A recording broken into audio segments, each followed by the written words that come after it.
arguments that went wrong, that was taken too far and people lost their lives, or whether it is fits of jealous rage. So as a society in general, we are unable to deal with our conflict and our stresses in a peaceful way. And what we are seeing is that the police and the criminal justice system is not supporting these families, not supporting the victims of crime efficiently. Only 25% of murders are detected by the police. So we are sitting with a complete breakdown in society, the trauma, the structural violence that is with us, and we do not know how to deal with it. So you've heard the trend in the murder rate, and it's very difficult to show you all these things given that I've got less than 5 minutes. But if we start plotting fatalities of political violence, we'll see that the trend largely follows the murder rate. To the extent that we have seen a huge increase since 2011 in the number of political violence cases or fatalities as a result of political violence.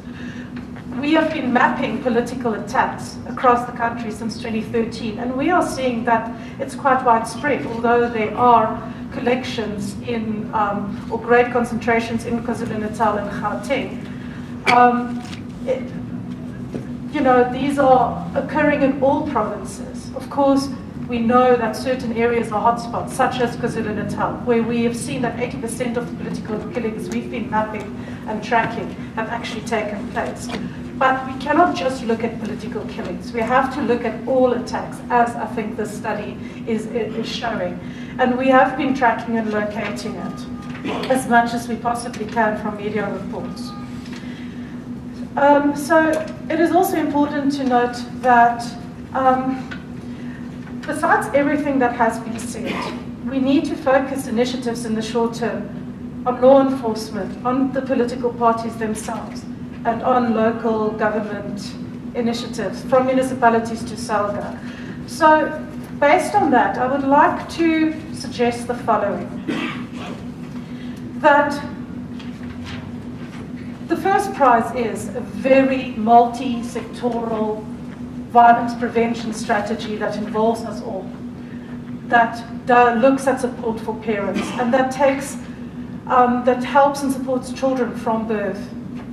But before we even get to that, and in parallel to that, we need to understand that violence includes all forms of threats and intimidation, and that your messages need to reflect that.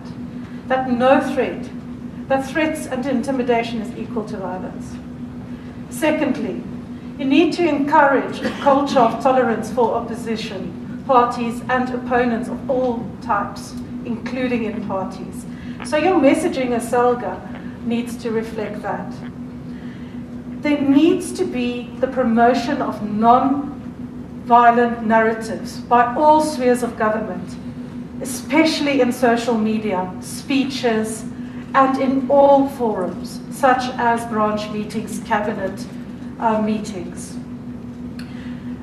There must be condemnation in the strongest terms of all forms of violence and intimidation, whether in tweets, council chambers, branch meetings, and so forth. I've seen some really amazing signs here at this table today. And those are the things that need to be popularized. We need to popularize non-violence as a narrative in this country. We need to establish